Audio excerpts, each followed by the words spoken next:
Hurt people hurt people. Like you don't know what's going on in someone's life. I've had people, taking it back to my epilepsy, I've had people come up to me years later and apologize to me for things that they said, just comments and stuff like that. And it's not an excuse to say mean things, but they were just going through a hard time and they used their words to lash out at people.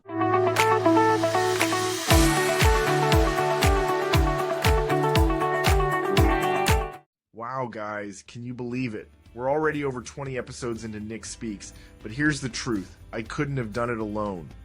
The amazing team at Goodnight Podcasting Solutions has been with me every step of the way, from those early strategy sessions all the way to editing, promotion, and even helping me land guests.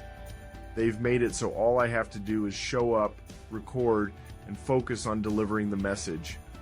Kyle at Goodnight Podcasting Solutions tailors everything to your unique needs and is so creative to give you what you're looking for. But one thing's for sure, he gives 110% to help you create an incredible podcast. So if you've ever thought about starting your own podcast, now's the time. Hit the link in the show notes, set up a strategy session with Kyle, and get ready to take your podcast to the next level. Trust me, you won't regret it. Hi, everybody. Welcome to the latest installment of the Nick Speaks podcast. I am your host, Nick Comstock, and my voice is a little elevated today because I have a guest, but he's been here before, and this is a show that I really don't have to rehearse for. But this is the Nick Speaks podcast, the podcast dedicated to the disabled community where we speak up, speak out, and speak loud about the issues that matter to the disabled the most. And I am your crippled host, Nicolas Comstock. And I said that today because my best friend's Daniel is here, and he laughs and thinks that I'm hilarious with everything that I say. Daniel, this is your third time on Nick Speaks. Nobody's ever done a third appearance yet. Has anyone ever done a second appearance besides me? You.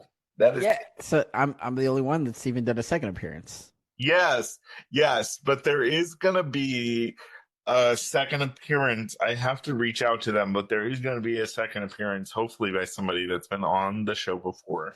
Cool. So I just keep beating them by getting another appearance. So I'm already ahead. But So. we've already talked that you are. Sorry, I'm drinking some water. You're good. We've already talked that you are, my backup. Like, if I don't have a guest, like, you're the last person I'm gonna call and be like, I'm the last person. I'm the last person that Nick would call. That means he called a bunch of people before me, and they all said no. And then he was like, "Oh shoot, I gotta call Daniel." Yeah, that's pretty much true. Well, I've had great guests on for the past 3 weeks. Yeah. Like, I need to keep the guest going because my ratings, it's all about ratings in this business. My ratings go better when a guest is up. So, Well, that's good. Makes me feel good. Don't worry, I don't think it'll go any higher just because you're here. Fair. Anyway, but you guys, we're going to have a lot of fun today. You always get to know a little bit more about me. And of course, you get to know probably a lot more about Daniel. And you're like, I don't really care about Daniel. I'm here for Nick. I understand that you're here. Fair. I understand that you're here for Nicolicious and all that I offer you guys. I really understand that you're not here for Daniel. I mean, his wife is barely there for him, so. Hey,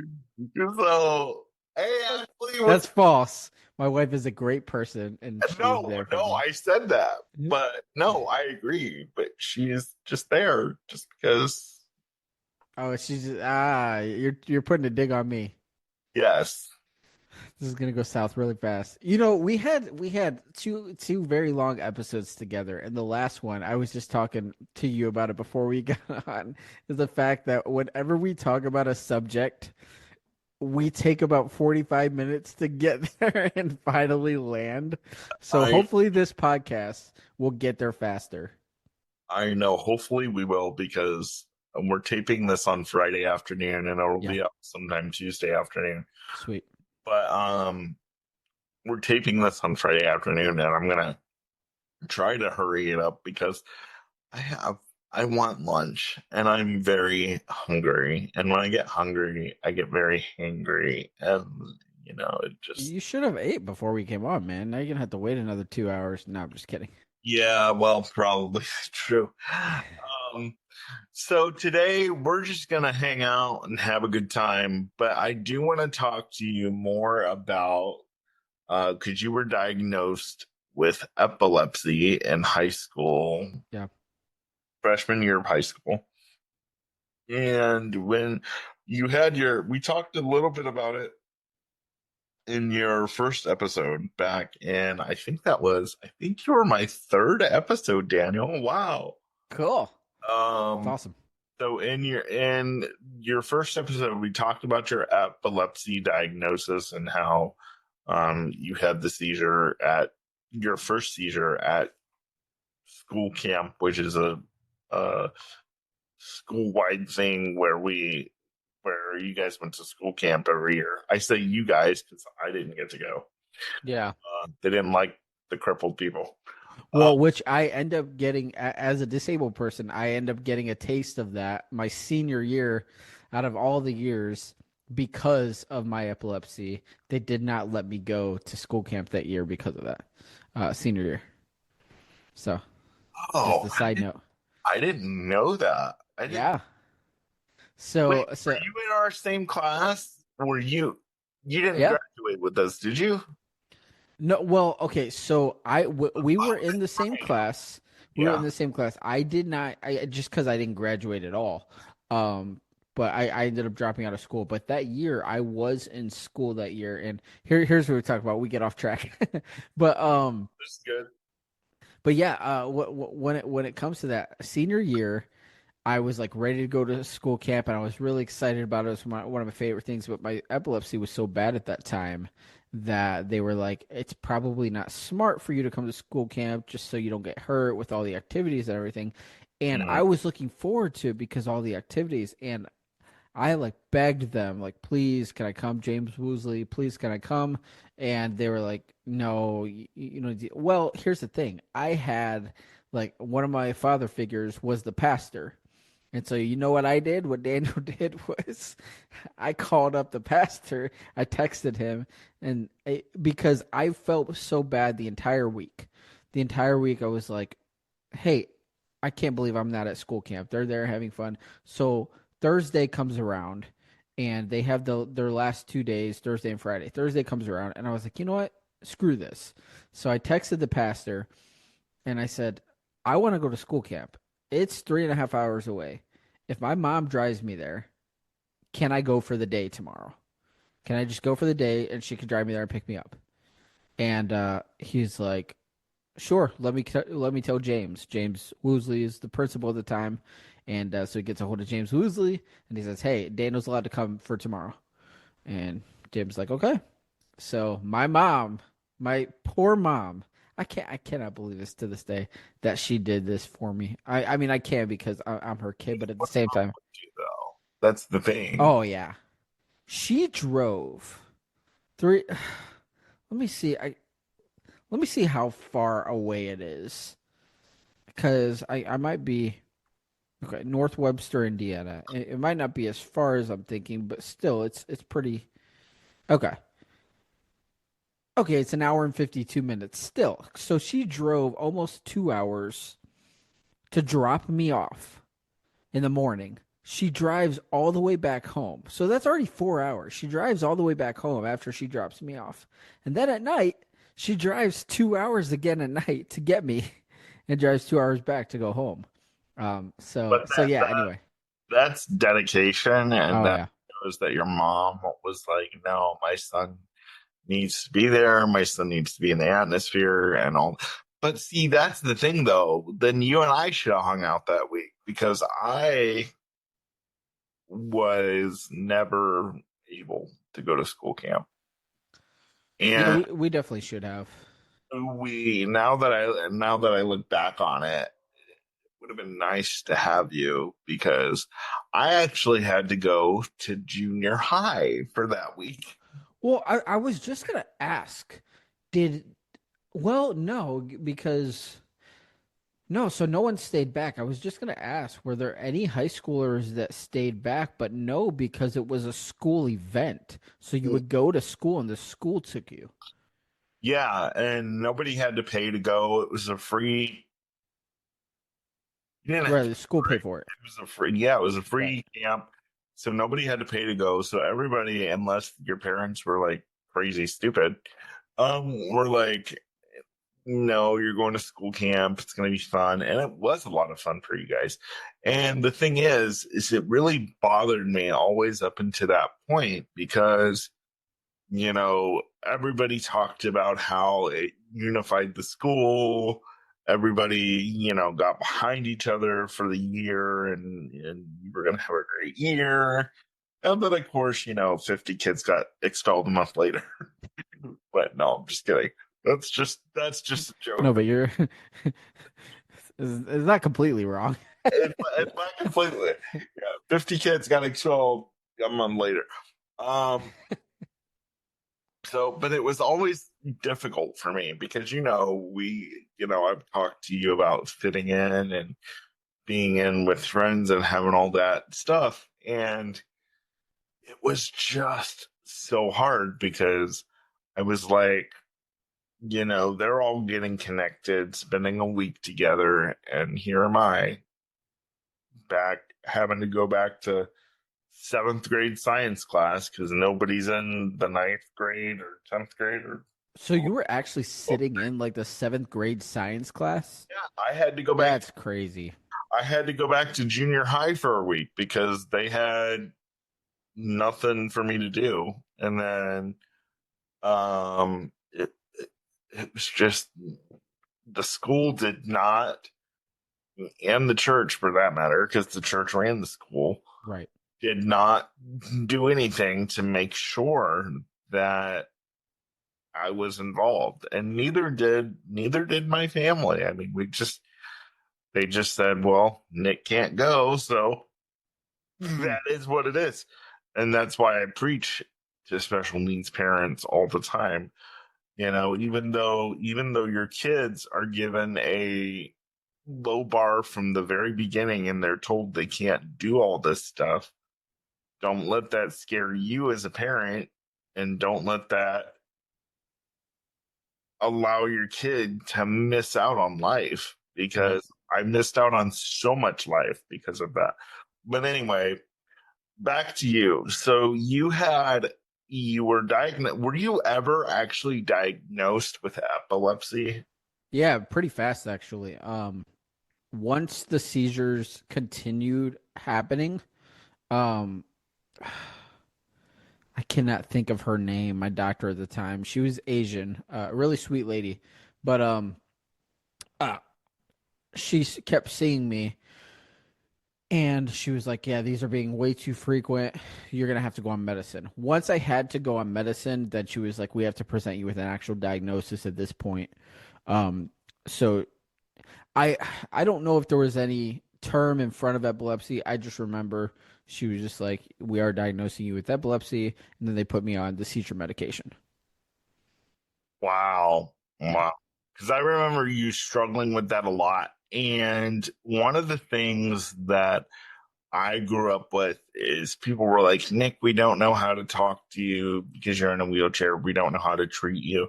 And now looking back, I kind of see their perspective because of your epilepsy and because of the fact that your seizures were so violent and they could happen anytime. I remember being afraid to sit next to you in a chapel service Oh because yeah, absolutely. literally, I mean, I just, and I've never shared this part with you before. I remember trying to do something to get out of like a chapel service or something that you were a part of because I was just afraid to see you have a seizure. I mean, it scared me to death because you were shaking so violently. You were, I don't know if you ever remembered yourself making noise like you were trying to catch your breath and you couldn't catch it. So you Yeah, were, that's a sorry not to stop you, but when it comes to especially grand mal seizures, your body uh pretty much just goes your body takes over, and or your brain is going haywire is what it's doing, and so your body is shaking. Your body can, or your brain can start to tell your mouth to make noises. There's a lot of, especially when it comes to grand mal seizures, and we talked about it last time. There's different types of seizures and whatnot, and we don't have to get all into all that again. But yeah, that was a thing, and so I could see from your point of view, Nick, how that could be a scary thing. And it wasn't just you. There's a lot of people that, I was a fragile person, so I can relate with you on that. I know obviously two totally different disabilities, but I can relate with you in the fact that, yeah, there was a lot of people that just didn't know how to act at certain times because, oh, when, is this guy going to fall out? Like, because the person that's sitting next to me, especially if it was at a church service, which happened a lot, if I fell out, they had to be the ones to carry me out or take care of me because they were the ones directly beside me. So I could totally understand that. Yeah, it's a scary situation for sure. and if I'm in a I'm in a wheelchair and I'm sitting next to you like on an aisle, I could just see someone pushing me over like some like just object to try to get to you because Yeah. you're shaking. I don't mean to make light of it, but you're shaking so bad. And it's just like I could see both of us getting injured at the same time, Oh, absolutely. and so it was so scary. Was there ever, because you had consistent seizures from when to when? Oh man. I mean, see, I was not good at taking my medicine. And to be honest, they always asked me if I took my medicine, and I never did. And I just want to come on real quick and say, if you have medicine, take it. I know it's going to make you feel weird. And that was the issue. It made me feel weird. It messed with me. And I hated it as a kid. And so I did not take my medicine. And that's why I had them so much. But freshman year, consistently, probably up until for for a solid man for a solid like 6 years, off and on. There were times where I did take my medicine and I would go, 100 days to 200 days without one, and those were really good stints because I used to have them all the time. I sometimes I had a couple a day, but as a kid, and we talked about this a little bit before, bullying and all that stuff, stress was a big factor in my epilepsy and having a seizure, and so that would cause it. So if I wasn't taking my medicine, I wasn't getting a lot of sleep. I wasn't eating a lot. I wasn't, and I was really stressed. Then that would start one, and I knew that. And sometimes I could feel them coming on, and it was just neglect of me to not take my medicine. And as a kid, you just don't care sometimes. And so again, I would say if you have medication when it comes to that, like it is it's really it's wrong for you not to take your medication. Help yourself. Take your medication. Do the responsible thing because it was irresponsible of me. So I would definitely encourage you to do so. Anyway. Was there ever a time in that process where you were like, oh my God, is this ever going to end? Like, am I going to be able to get married? Is this going to kill me? Oh, I Want to kill absolutely. yourself? I mean, let's be real. Yeah. No, I absolutely. And I think we actually talked about this before we got on the air.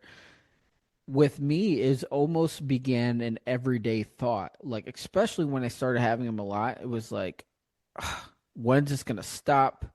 And again, then I would get on the thing like, "Oh, take your medicine," and so I would take medicine for a while, and there were some times where I would, I would be under too much stress, or I wouldn't get enough sleep, or something would happen, and it could overpower the medicine because that is possible still. Medicine is the end all be all, and it would still happen. So 100%. But there were definitely times where I'm like, when is this going to end? I don't want to live anymore, and there's definitely thoughts. And also the other thing we talked about this too is, am I going to wake up the next time I have one? Because people don't realize how serious epilepsy and seizures are.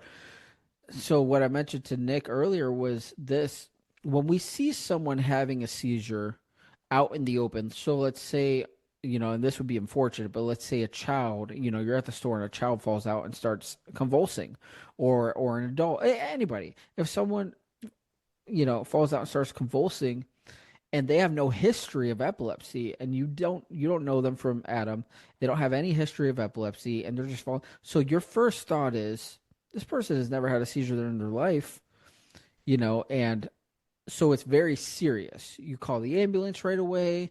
You're like, oh, they could die from this because epilepsy and seizures are very serious. But what happens is when someone gets diagnosed with epilepsy, that sense of urgency kind of leaves, because your initial sense of urgency is like, let's get them to the hospital, let's get work on them, let's make sure they're gonna live, that they're okay. But when they get diagnosed and they have seizures all the time, it's just like, oh yeah, this guy, he has them all the time, just let him wake up from it. Becomes normal. It becomes normal. And I understand, especially in my case, I had them a lot. So it did, and it could become an annoyance for people too, because like, oh man, he's a disruption. He's always having seizures. And that was the case where I was having them a lot. But I will say this: when it comes to epilepsy and seizures, always treat a seizure like anything could happen at any time. If someone is having a seizure for too long, get an ambulance there, call someone, because you never know. Seizures, especially seizures when you're sleeping, are horrible for your body. I mean, all seizures are bad, but I'm saying, they could lead to death, and they have led to death before. I know a guy specifically that passed from seizures, and I'm not going to mention his name or his family, but and the guy Right. It was at specifically. that funeral. Yep.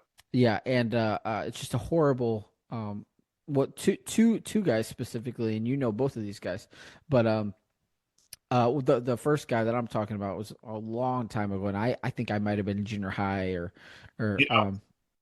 but it was just a horrible situation, and it could lead to anything. So you always treat so.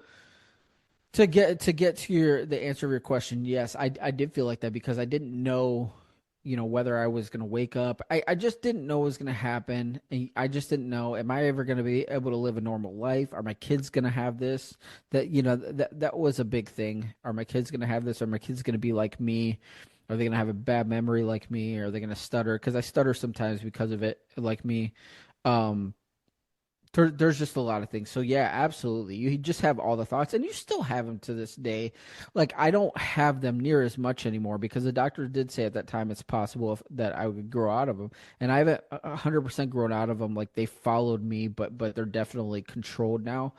But if my wife has told me, I think you had a seizure in your sleep, so that's very scary because that's the time that it can attack the most, and I could So die. what's that like? Because you're asleep. So do you know? Like, No, no, you don't. I will say this: after you wake up, or me specifically, every person's seizures are different. There's different types of seizures. Everybody's different. But when I wake up from a seizure, I feel like I just ran a marathon. Like, I just ran I just ran 2 miles, sprinted them, and I just feel like I want to, or if you feel like you are so exhausted, you really can't do anything else other than sleep. That's what you feel like. All your breath, all your energy is taken out of you. Your head is groggy, and so if I wake up like that from a sleep and I'm like, what in the world? Why do I feel like this? And my wife said, I think you just have a seizure, last night in your sleep. It makes more sense because I'm like, oh crap. And it takes a while, especially as an adult now. I'm not Thrash a around? say Do it you again. do you thrash around? Like, do you? I mean, you Yeah, don't I know, but does your wife know? Does she? Yeah, well, that's how she would know is if I were convulsing. And again, not everybody's seizures are the same, so not everybody convulses, but the way she would know as far as like sleep is if I was like shaky in my sleep or convulsing or seizing. That's so scary.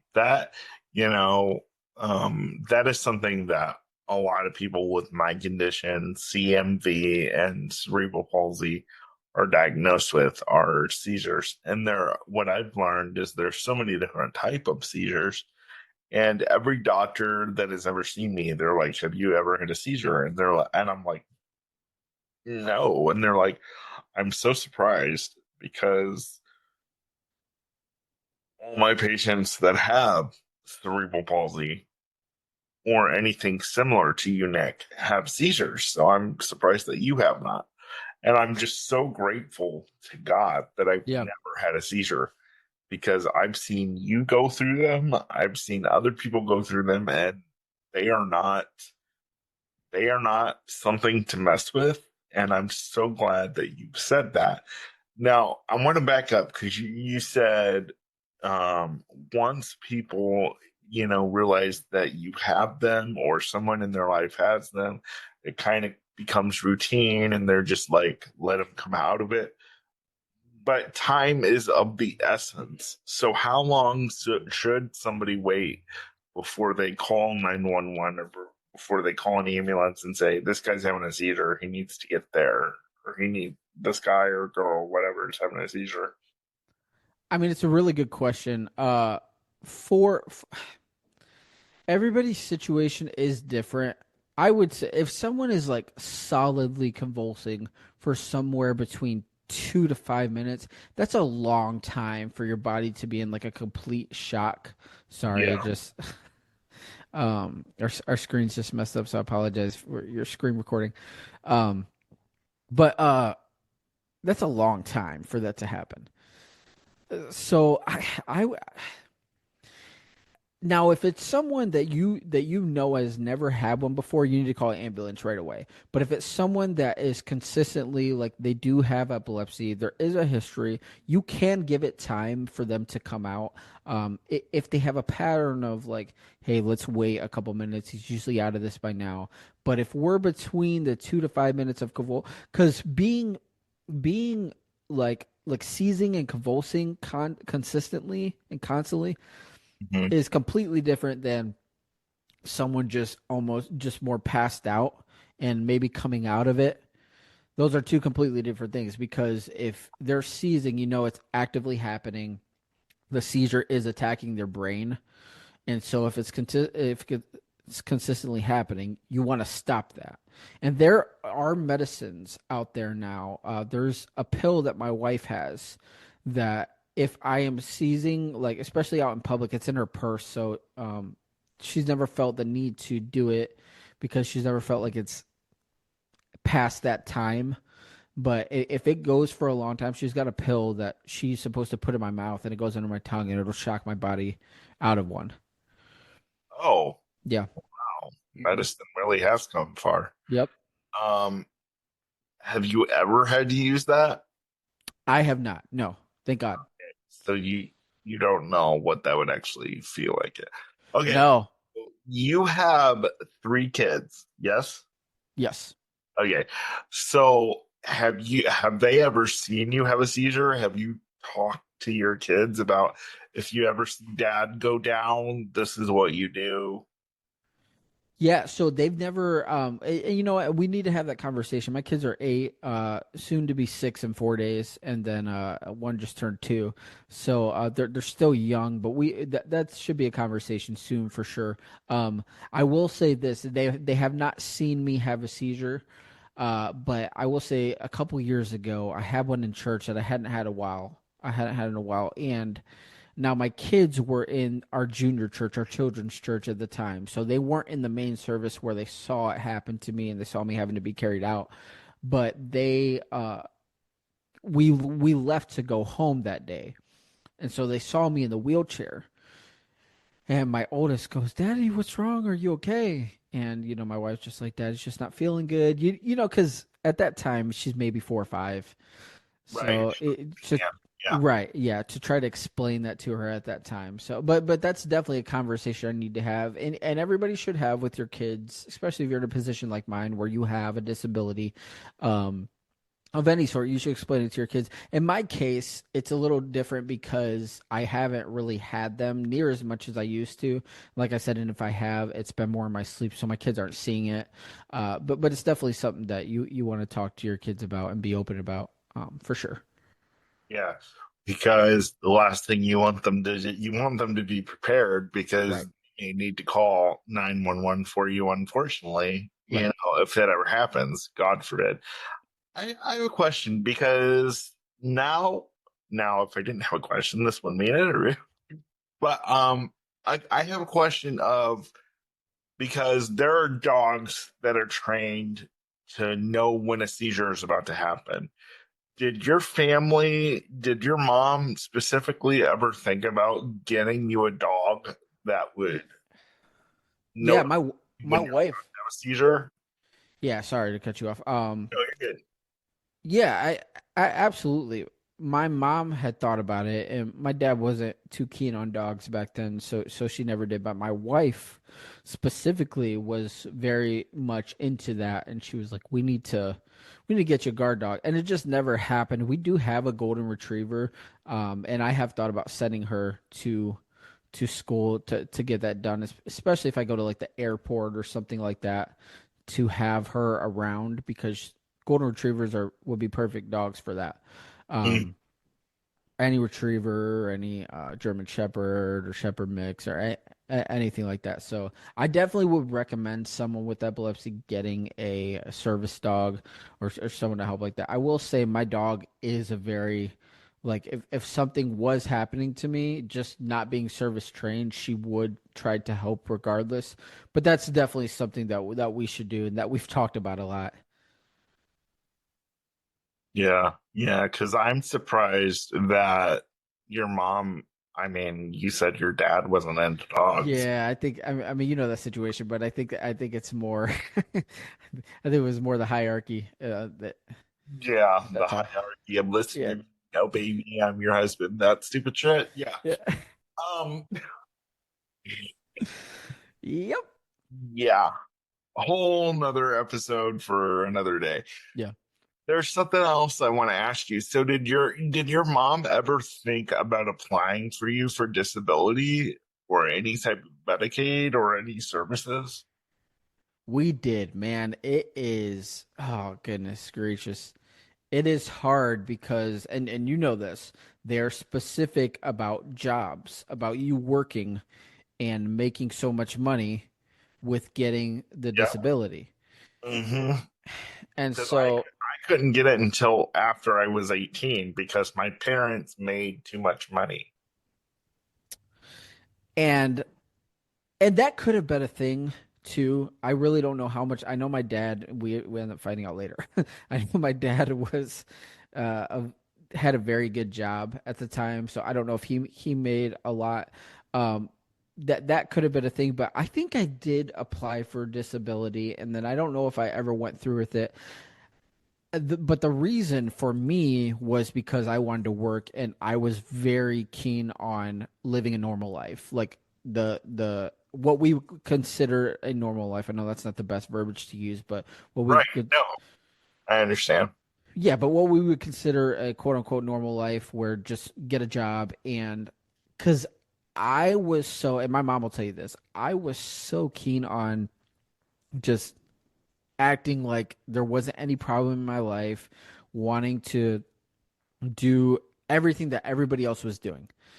And so I did. I got a job. That because you didn't want to be singled out. You didn't want to be because you were already singled out already. Every time you would fall out and have a seizure, everybody would turn and go like, I mean, so And and I don't want to veer on this subject too much, but the fact that you say that, a lot of people were always like, "Oh, he's doing that for attention," blah blah blah. And we yeah, don't have to get into that. yeah. But I will tell you Go ahead. this: as a kid, waking up and having hundreds of people or dozens of people standing over you, looking at you, staring at you was horrible.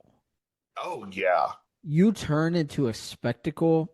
Everybody makes it about you, and not a good way. Everybody the entire day is like, "Are you okay? Are you okay? Are you okay? Hey, we're praying for you." It's like they feel bad for you, so now you turn into this charity case, and it's Yeah. like, It's one of the drawbacks of being a disability and being a Christian. Don't get mad at me. I'm telling true.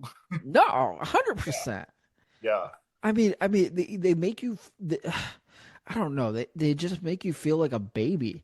It's like, oh, sweetheart. I'm like, dude. I'm like, you see me walking? Like, we're good. Leave me alone. I'm just like you. Um, Well, I remember the first seizure.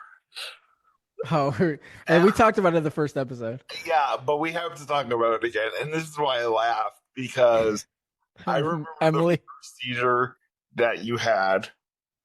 We had a huge freshman biology class, Yep. and it was Emily Moffat's first week of teaching. Emily, we love you. You're the best. And she was like, why did this have to happen in my class? That's the first thing she said because it happened with like the first or second week. And, she was, Emily is dainty and like so feminine. She's like, guys, just pray. And then so we ran over and got the nurse, and somebody did. What? I didn't. Well, and you have to remember, like Emily. I'm trying to actually see if I can uh if I can see how old she was at the time. No, I'm not gonna be able to. But she was probably in her 20s. She was very young, so Very she's young, new. She's new to this. And but she was new. was it a class of all guys? I think so. Yes. Yes, it was. Because for some reason they wanted to do all guys in one class and all girls, and it was really stupid. Yeah, I was stupid. So I remember like we all just stood there, like we were reading the Bible at the beginning of the class, and then all of a sudden you faint. And I was in the back of the class, and so I was like, what's going on? And um all I remember is saying somebody running at the nurse. So somebody sprinted over to the other school and they got the nurse. You talk about having 30 people stand over you. No, she made everybody go out in the hallway. Did she? Yeah. Pat Harrell was like, I need everybody to go out in the hallway. And it was I just don't. you, Well, obviously, I don't her. remember that. It was just you, her, and I think, no, Emily was in the hallway with us. So it was just you and her. And Emily was like, just pray. Just everybody just pray. And we're all just standing there. We're not praying. We're talking to each other. Like we're not praying. Okay. Well, you're a bunch of 14-year-old freshmen. You're all guys too. Yeah, we had all the troubled guys. We had, you know, Matt Jordan, we had Derek Duso, we had, you know, Carlos, he was a really big dude. Uh Oh yeah, Charlie. yeah, Charlie, Terrante Walker. Yeah, I'm dropping names, y'all. I Well, so I can't remember if you told me this or if Javi told me this, but someone in our class told me that Ryan Davis tried to put a wallet in my mouth. he I was did. like, Yep, was it that time? he did. I think he tried it a couple times. He just wanted to shove his wallet in my mouth. But on that particular guy, Ryan Davis was a cool guy. He was a cool guy because he came to a Christian school from a public school. Oh yeah. So he, like the total rebellion factor was in him, where we were just like, do whatever the cult says. He was like, screw this. Well, it wasn't like rebellion in the sense of I want to do wrong. It was more he grew up again a normal life. We grew up in this very specific religious, a very cult mentality, and him going to a Christian school, coming from a public school. It's like, what the heck is this? Like, why is everybody so weird here? Because our school wasn't like your average Christian school, where like a normal Christian school, we were very, very conservative. This is the best way. The way the Duggars lived was our Christian school. That's the best way to explain to people. Yeah. Yeah, because it was all about one man's teaching and Yeah, oh, Jesus. It, um, we don't need to get on that, but or yes, that's your podcast. But Anyway, but yes, to bring it back, I will say with people hovering over you, you're waking up, yeah, you did. You felt singled out, you felt horrible. so would you rather have 30 people hanging over you that are your peers or a nurse that's 50 years old like Pat Harold? um so I'll tell you this. A nurse, because number one, she can help medically take care of me, and if she can't take care of me, she can call a ambulance to take care Well, of yeah, me. that's true. But Nasty pneumonia or whatever it was that she put under you. oh dude, so she would use the Tell smelling everybody salt. about that. Yeah. Oh my goodness. And I remember there was a one time she was like, I held this under your nose for 3 minutes and you didn't wake up. And I'm like, actually, what do you want me to do about it? I was seizing. Like, but she would take the little ammonia, what people called smelling salt, and you crack them, and she would put it under my nose to help wake me up. Um, What's it smell like? it's not, it doesn't smell like, it's a feeling. Uh, Like is it like tingly or it's tingly, all right. It is like and it really only worked when I was like coming out of a seizure. Because if I'm like full blown in a seizure, yeah, ammonia is not gonna help me come out of, you know what I mean? Brain, stop smelling salt. You know what I mean? But it was like if I was foggy and like the seizure was getting over, to help like fully wake me up, she put them on my nose. But it's just a strong sensation that comes up your nose, and I mean it's power. Like if you were just, obviously when you're out, it doesn't feel as powerful until you start waking up. But if you were just to crack one open right now, and so you'd be like, "Oh my God," because it is. It's supposed to like yeah. bring yourself awake. But yeah, Yeah. no, she definitely. But yes, yes, I would rather not 30 of my classmates standing over me, because I mean it is. It's just embarrassing, and it just I don't Is know. It there be a certain place that it's more embarrassing to have a seizure than other places, or is it just and, embarrassing altogether? and it's embarrassing altogether, but in a big, big crowd, because when everybody sees you at the end, everybody treats you like a charity case, and they treat you like, oh, there's the kid, you know. Or if you're in the middle of church, they stop the whole service and they pray for you, and it's like, okay, Did they do that? I don't know if they ever did that at chapel, but Did he they, do it at church?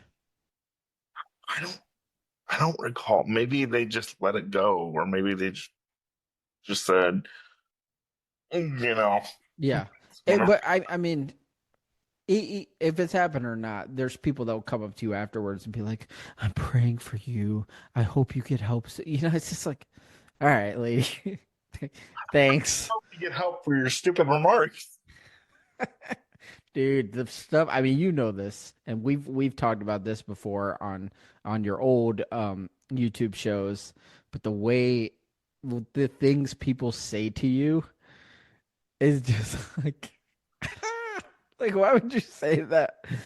Did anybody ever come up to you and say that your epilepsy, your seizures is your cross?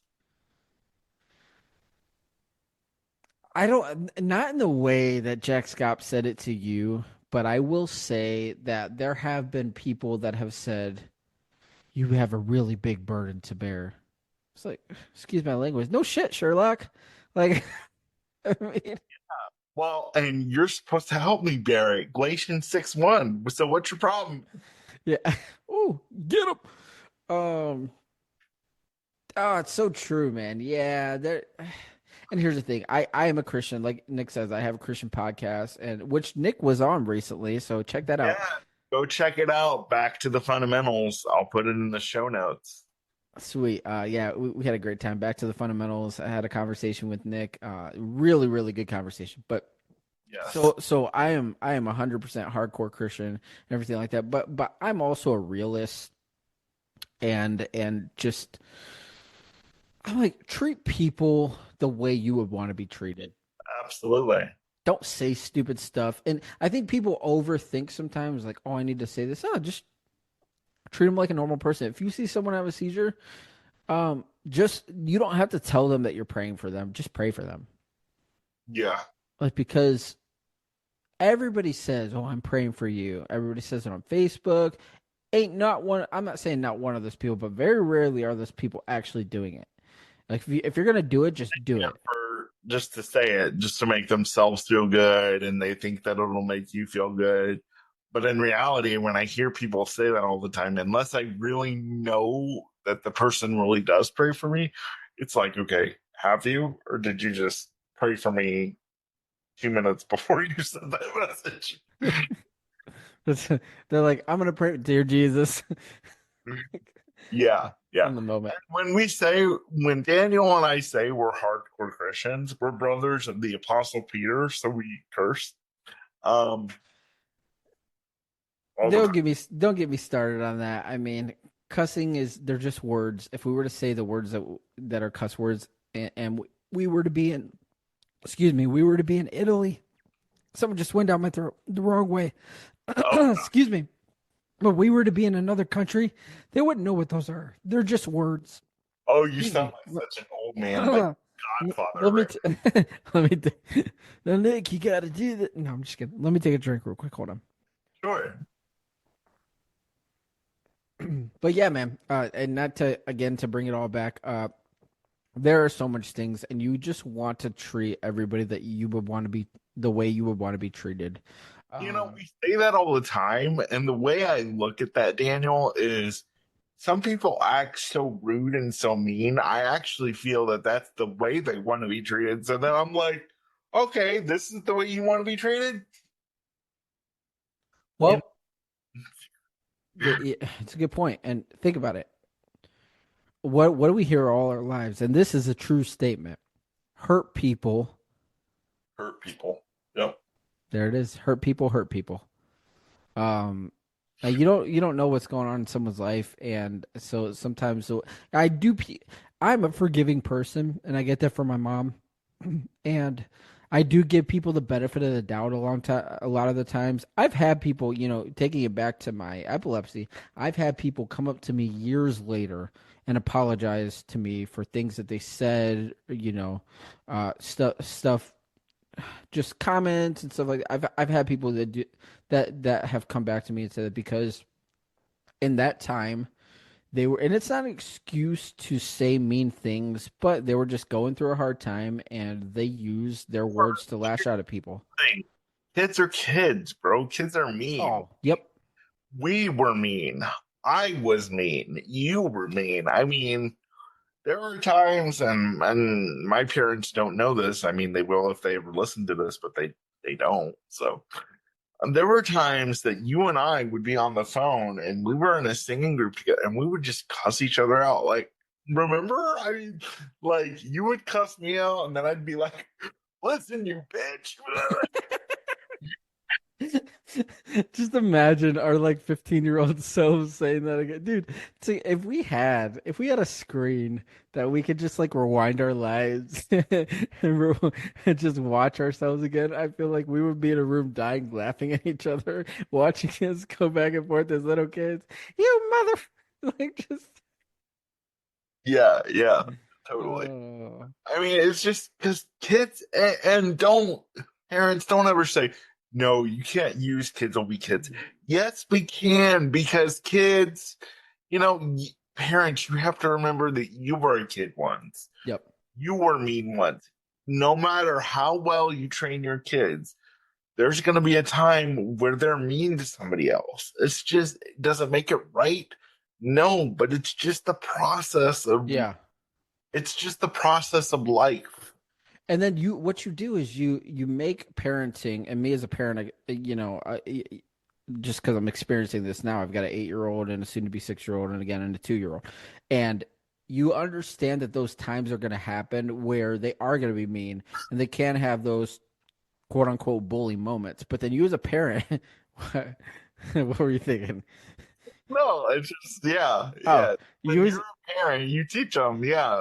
well, you as a parent, you have to make that continue. You make me laugh. You have to make that a continuation to where you're telling your kids, "Hey, this is not okay. We treat." you, Sorry. this is like a heartfelt moment. Parents, teacher. Ah!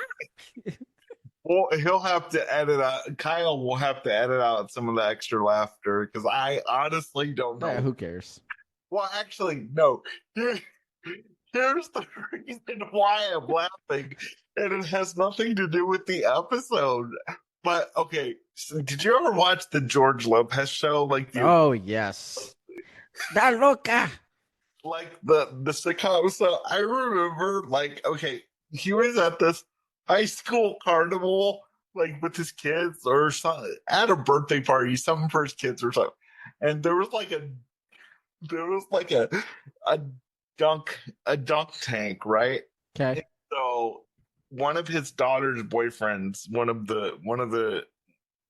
his daughter's boyfriends, this is Carmen. I think Carmen, there was only yeah, one. Yeah, yeah, Carmen. one of his daughter's boyfriends was at the dunk tank, and he said something about, or no, it was one of like a school bully, and he was like, "You probably have the hardest colon in high school."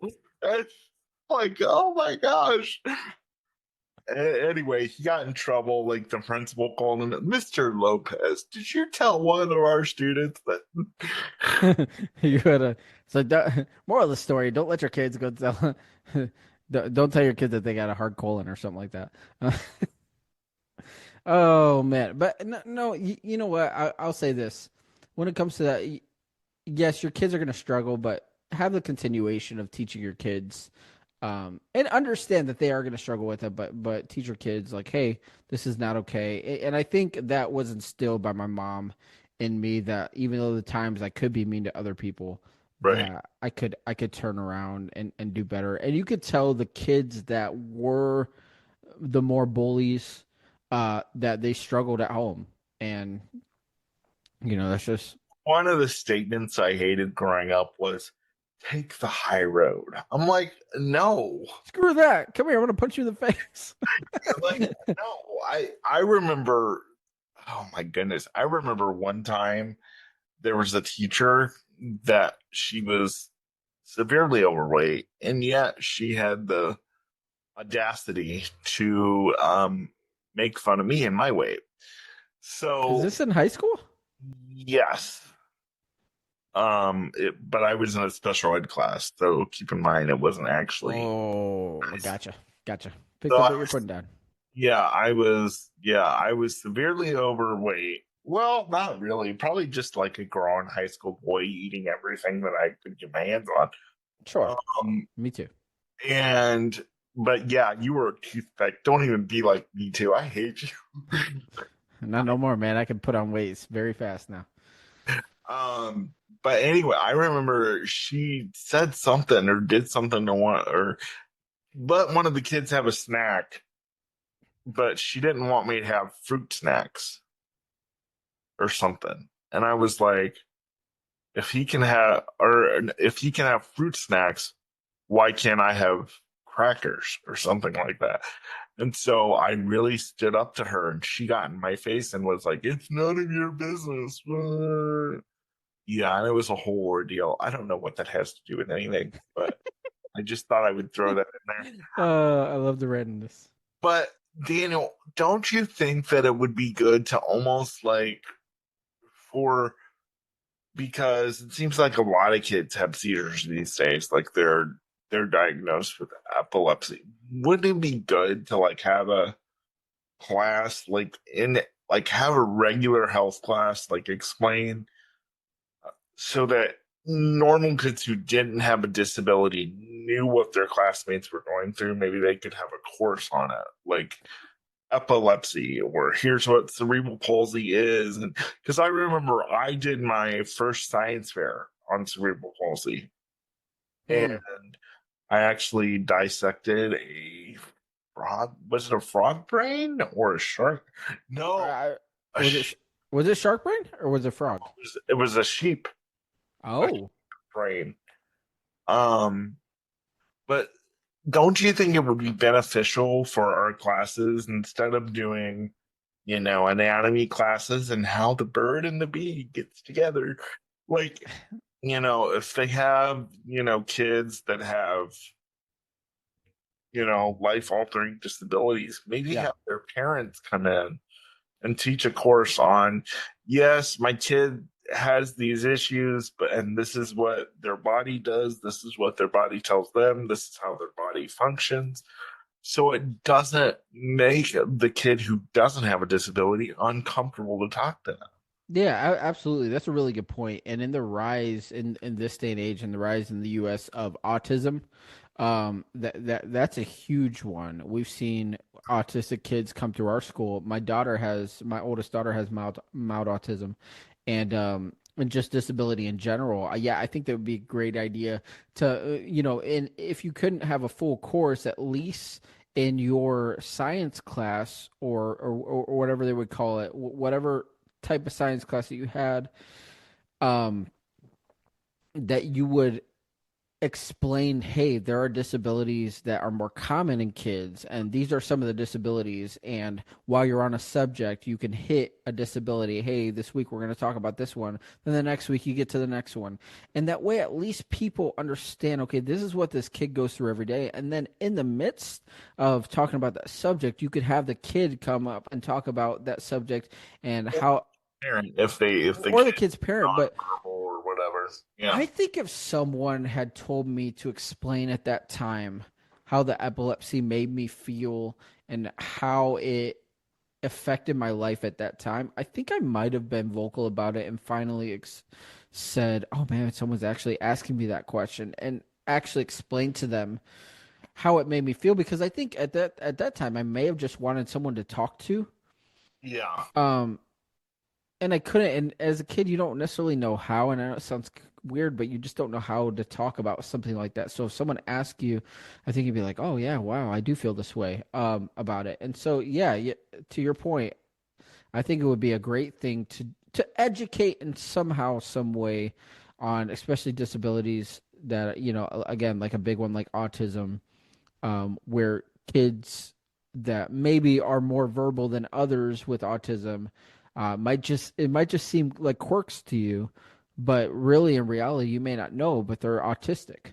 And so just the way that their mind works and their brain works, I think of a friend of ours, Tommy Seamer, you know, Yeah. and people like that could, probably got bullied coming up at school, and they were just different than us. They just had a different A different way. Their brain was yeah. wired And differently. and Yeah. we just got to be, and I'm not one of these guys that is like one of the uber sensitive people in the world. I'm a more conservative guy, but one thing I will tell you is like we do have to be sensitive to those topics, and sensitive especially to kids. Like these are kids, and if you treat your kid to if you teach your kid to not be sensitive to those things, they're going to be the ones that are going to be the bullies, that aren't going to treat these kids right. And I remember, I know a kid, I don't know if he was ever diagnosed, but I could tell he had some sort of autism or Asperger's. And I just told my daughter this story the other day, so it's interesting that we're talking about it. He was my brother's age, and he was in sixth grade, and he brought a firearm with him to school one day, and he walked home and he was getting bullied all the time just because of his the way he was, his personality, and really it was because he was mildly autistic.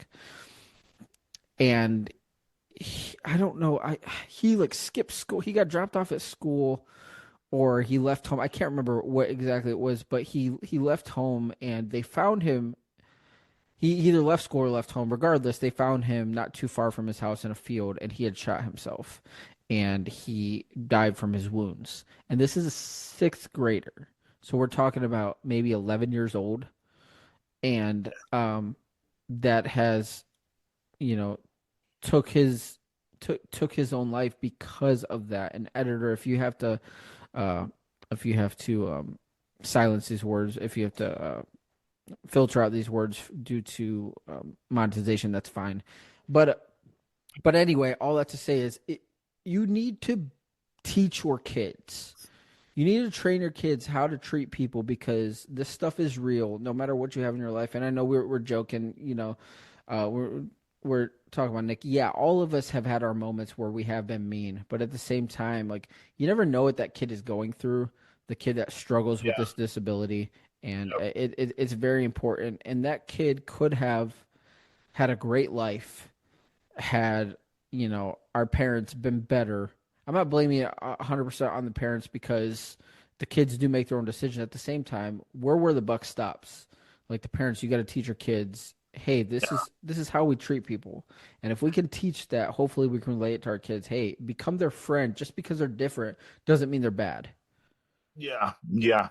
And that's why I think having the classes that you and I talked about, in school, explaining what the disability is, explaining what it does to someone's body, I think it would open up uh, that door and the kids wouldn't feel so isolated, you know, and also it would help the parents. It helps if the parents wouldn't isolate their kids and be like, Yeah. no, you can't do this. You can't go be with the other kids because you find ways for your special needs kids to get involved with non special needs kids. Yeah, absolutely. And Otherwise, your kids are, and then when they're in their 20s, like I was, you're like, why does my kid have no friends? Well, because you didn't acclimate them to the community yeah. and you didn't get them involved because you believed everything that you believed that the rap sheet you believed the rap sheet that the doctor gave you when your kid was born. They can't do this, they can't, you know, they can't talk right, so they're going to feel embarrassed, or uh, they can't go to school like a normal kid. Well, now they're going to school. But because the doctor said that your kid couldn't go to school, now you're having a problem getting your kid acclimated to the school because you never expected your kid to go to school. Right. And we do need to listen to doctors when it comes to um diagnosis. We got to be aware, but at the same time, I 100% agree with what you're saying, Nick, because there, like, for example, in your situation, I'm not bashing anyone or anything like that, but in your situation, and our school wasn't public, to be fair, so It's private. y- Yeah. yeah, so they treated you their own way that they wanted to treat you. But I will say, we've talked about this before, where Nick was put in a special needs class. Nick is not what you would consider special needs. He is in a wheelchair with a form of cerebral palsy. Well, that's not special needs. Special needs is something that you would consider more. I mean, the only thing I would say, quote unquote, special needs about is that you need help when it comes to the bathroom and things like that. Um, but other than that, as far as the way you talk, the way you function, your brain and everything, was Right. what was that of a completely average kid. And And the way I needed help with my vision too, so I could have used a teacher's aide, but because right, this was private and they didn't want right. to do individual life service plans and they didn't want to do all that. And so you weren't in the class with us. You were occasionally in our classes, but like you didn't go to every class with us. And people like I you, wasn't responsible for a lot of things either, like, doing a lot of the work you guys did. When I got to high school and got older, I would go and have meetings with my teachers and say, look, you know, I I can do this. My mind is very sharp. yeah, I want to do this. And so there were a couple teachers that took me up on that. Whether I liked their methods or not. Like some of them would always say, one of them in particular would always say, Nick is very late in turning in his work. Well, first of all, you said turn it in when you can get it back to me. hmm, And we would do it when one of my special ed teachers had a free hour. That's when we would do the work that I did in the other right. classes. And Because so, they're also taking care of other kids too, right. right? And so, and they're like, well, have your brothers do it, have your mom do it. And I'm like, my brothers are doing their own classes. And my mom at the time, she was cleaning banks and cleaning houses. And my dad, my dad was doing 12, 14-hour days at FedEx. And so there was no way he was going to come home and help me do this thing that I never really got a grade for anyway. Yeah, you were in yeah, that's a whole other story for another day. But you were in a different situation. But I agree with you. And my point is to fight for your kids, and we need to do a better job at that too. In your situation, I feel like everybody could have done better around you to help you out with that. You as a teacher can't just say, "We'll figure it out." To you, you know what I mean? Well, no, you as a teacher help this kid figure it out. Like and especially so a dad of a child that's mildly autistic. Also, don't give up on your kids just because you got the diagnosis. Yeah. Um, when it comes to autism specifically, you can help develop your child's learning disabilities. You can help with that, and the doctors will tell you, "Oh, they need to be put in an autism program," and they may need that. And we looked at that, but as we saw my daughter progressing and being really good at school, there were just things that we had to work with her on with transitions. She was really bad with transitions, and she would have meltdowns in school, and I would have to go pick her up, and all the kids are looking at her like, "What's wrong with this kid?" But they didn't realize that she had autism, and so there were those times that we had to work with her at home and say, "Hey, this is not okay. This is the way we do it." And it's so important for the parents to be so involved in your kids' lives. I know that sounds weird because a lot of parents are probably like, "Well, how are you not involved in your kids' lives?" But you'd be surprised at how many parents just let their kids come home and come on the couch and just watch TV, and they just come home after work, and the parents do their own thing. And so you gotta be involved with your child, especially your disabled child, and help them because you can really help their disability, and you can help further and help them advance. Even though you don't think you can to some way, shape, or form, whether it's their brain, their mind, or their physical ability, whatever it is, there is something that you can do to help with that. Yeah, that's it. That's a good thing you brought that up because especially, your special needs kids coming home and watching TV. Listen, I watched so much TV when I was growing up that now as an adult, my TV barely comes on. Hmm. Like I spent so much time watching TV, and thank God we had good TV growing up because the 90s, I don't care what people say, the 90s and the 80s had the best TV. No, it's true. they, But they what could you do though, Nick? We yeah, didn't have cell phones at the time. Like you eventually had your own phone, yeah, and or you would be on the phone with guys like me or guys like Nathaniel or Josh, and that's all you did because you were pretty much like, hey, you're stuck in this chair, so all you have is TV and your phone. Your like house phone is what he had. yeah. And And for those who don't remember what a house phone is, and things on the wall. I also would play. Well, no, we weren't that bad. We had cordless phones. Oh, we Um, did too, but ours was like hung up on the wall, and you just grabbed it off the wall. oh, oh. Interesting. And You could do it with all of them. Just some of them didn't hang. You could. They all had a back, just like your TV has a back. You don't have to hang it on your wall, but they all have a back that you can mount them on the wall. Anyway, go ahead. didn't know that. Yeah. Anyway, um, or back then, I would be on the phone with you guys, or I would play court in my room, and I would be the judge, the court officer, the parties, and I would like have. Do you remember the wooden hamburger mallets? Yeah. Oh yeah. Okay, so to me, those looked like a gavel, and I can't tell you how many hamburger mallets I made my mom go through because I would use it as a I would use it as a gavel, and I would That's like awesome. break the thing. I would break the top off of it because it really did look like a gavel. Now I want to like order me a gavel offline and start playing court again. But that does hurt my heart because how many times do kids sit in their room alone because their parents aren't, and I'm not harping on any parents, I'm just encouraging parents like, No, this is the time of year that I do it because we're coming up to graduation season, Daniel. And a lot of times now, if you're in a special needs program, they'll let you stay an extra couple years. I did not. I was like, oh dear God, get me out of here. but again, in your situation you shouldn't have had to, but it's another story for another day. But Yeah. So, because, and this is why I say a lot of special needs programs are glorified babysitting services because they don't think that people with disabilities are going to accomplish much of I anything. know, and I hate that.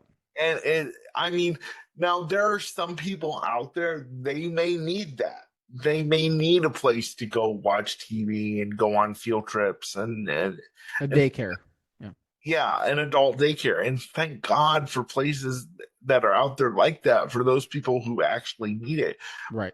Frustrating because as soon as you say someone with a disability, let's try to get you over here for a day program. And a person like me doesn't really need a day program. We need a job. We want to work. We want to have, money outside of our shoestring budget. And You want to live like everybody else yeah, is living. yeah. I don't And, want to be told that I can't do something. And that was and to go all the way that, hey, we're circling back now. To go all the way back to the reason why I didn't get disability was because I wanted to work a job. yeah, I remember going into Taco Bell and I was all excited about it because they told me I was going to get the job and that I was like, I was super excited. Hey, I'm going to work at a fast food. I'm going to work at Taco Bell. This is great. And then when they found out that I had epilepsy, because they were worried about me being around the fryers and everything, and the the hot stoves and all that stuff, they were like, oh, what if you fall out? And hot so stove over here like right. they do some gourmet cooking over. but yeah, and so it really made me depressed Yeah, because I'm like, I can't be normal. So I worked for a guy named John Blank, and he was a great guy. I worked for a guy named John Blank at a sports store, and he gave me a job, and he let me work there, and he was super super good guy, super nice to me, and it made me feel like a normal person, made me feel like a normal kid. And, yeah, that's all I wanted. I wanted to be. I don't want to be told, "Hey, you can't go to school camp." To bring it back to the beginning, hey, you can't get a job, you can't do this. I remember Fred Mooney telling me, my senior year, I loved basketball, but I was never like amazing. And him telling me, because I went there and I tried out for the basketball team, and I was gonna make the team that year, and he was like, hey man, what? I'm just worried about, yeah, which and I did. Picture you as a basketball player. Well, that was the last, and all of my siblings were decent at basketball, and then he comes up to me, he's like, do you want to be the manager? I don't want to be your freaking water boy.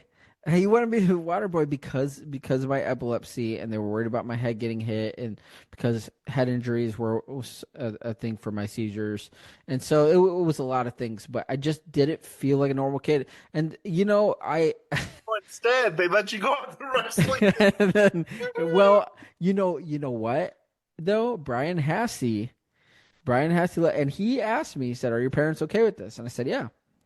And he was like, "All right." And he made me feel normal. It wasn't, and we talked about this in the first episode. It wasn't the best idea that I went and wrestled, especially Right. for my head injuries. But it made, and I'm not saying you should do that, parents. That's not what I'm saying here. So don't get me wrong. But like, it did make me feel like a normal kid, and I was fine. Um, and it's just going back to the things that your kids can be allowed to do within the right boundaries. I would say that. Um, you know, help get them there. You special needs parents have to be willing to push the boundaries. You have to be willing to say, you have to be willing to sit down and weigh, is it worth my kid feeling normal for 2 or 3 hours while they do this activity, or is this really going to hurt them? You have to sit down and weigh it and say, is it really going to hurt them, or is this just me being a helicopter parent because Mm-hmm. I don't want to have to deal with the aftermath Yeah. if they do get hurt?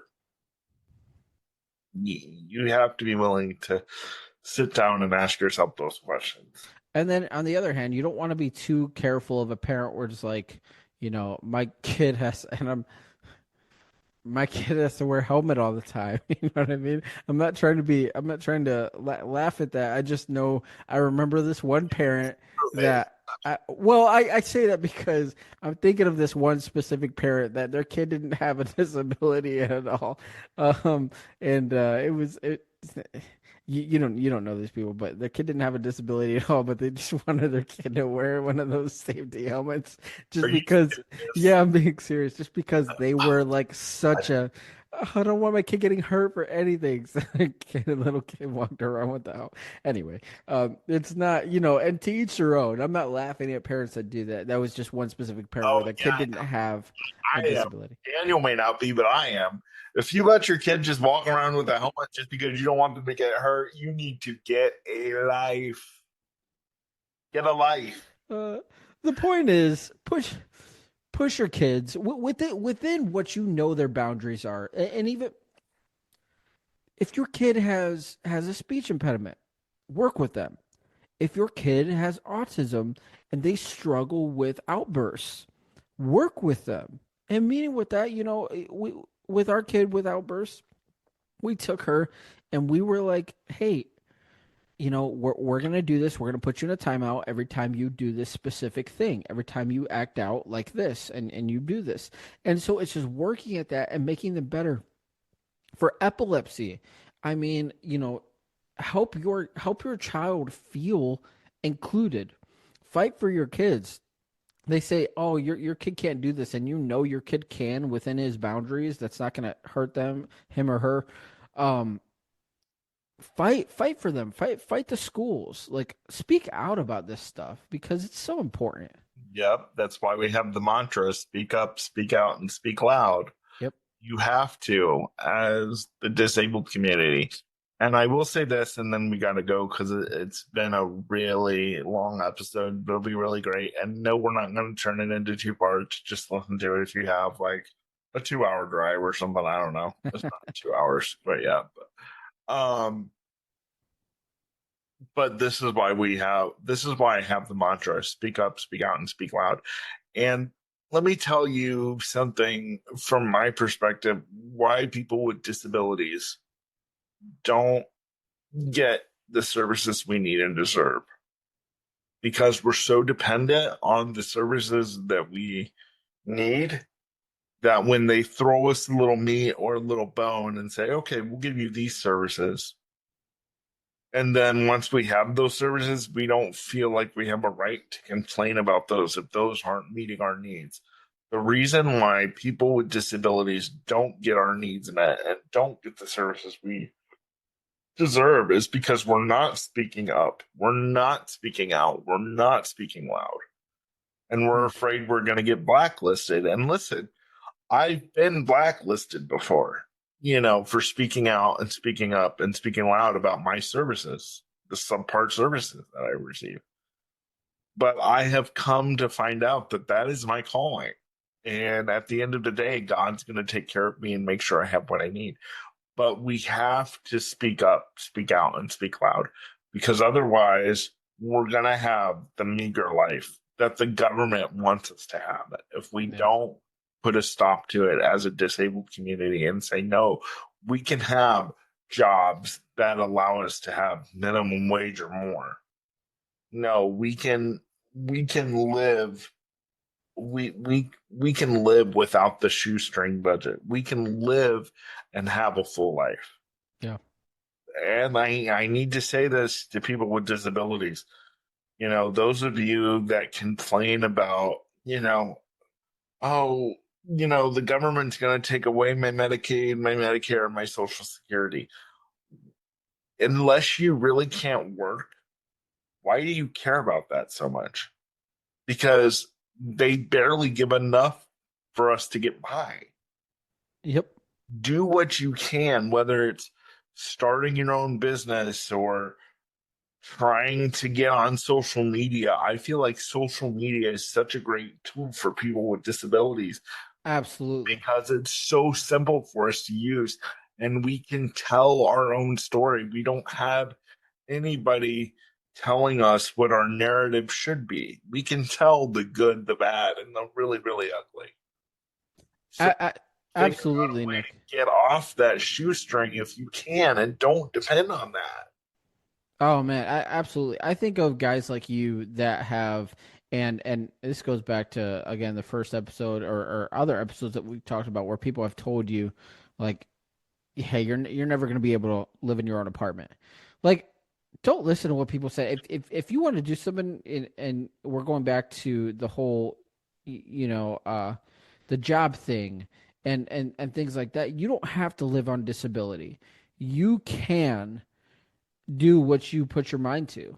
Nick has created a 50,000 person following on TikTok. There's a guy like Shane Burkall and his wife Hannah that have a YouTube channel, the Squirmy and Grubs, if you've ever heard of them, that Yep. have millions of followers all throughout social media. And Shane has written books, and it is a great avenue, and you can do these things. Because I know people tell you that, hey, you're not going to be able to do this. And the doctors tell you that. You sit in the doctor's office and they say, you're probably not going to be able to do this. You're probably not going to be able to do this. If you want to do it, go fricking do it. Now, I'm not saying to the person that's unfortunately stuck in a wheelchair all his life, you're going to be in the NBA. That's not necessarily what I'm saying.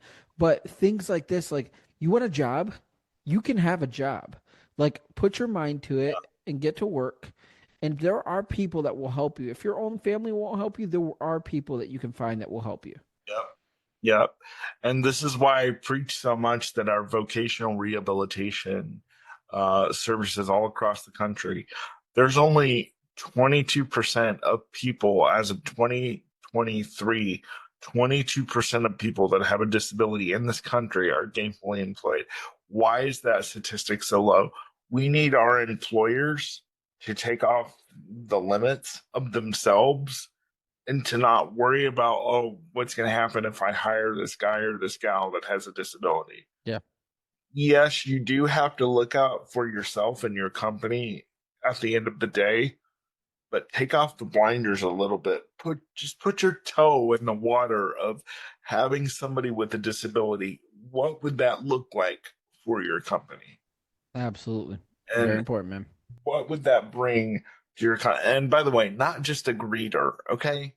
They don't Oh, good. Don't get me started. Don't get me started on that. Oh Jesus. We gotta go anyway. But yeah, I thank you so much for this episode. We Yeah, stayed on man. This is track. good.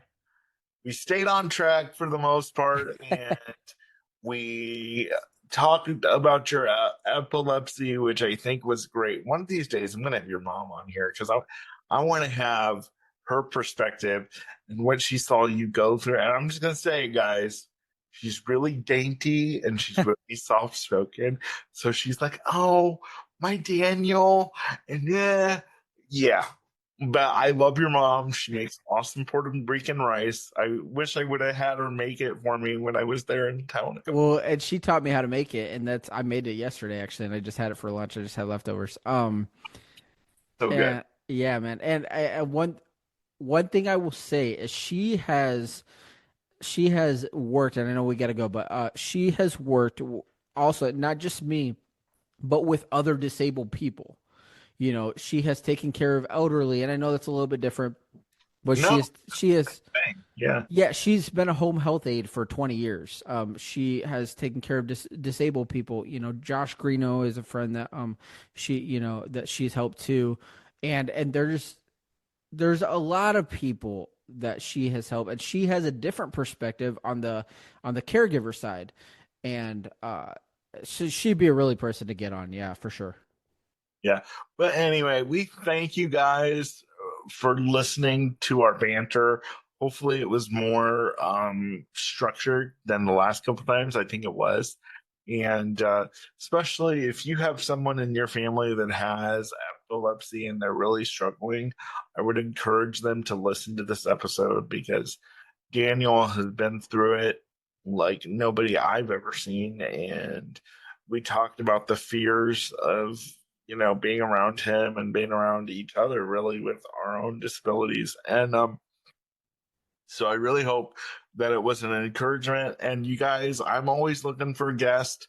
So please email me with the subject line, be a guest on Nick Speaks at nickspeaksofficial@gmail.com, and I'll take a look at your stuff, take a look at your email, set you up for a pre-call and see if you would be a good guest for Nick Speaks.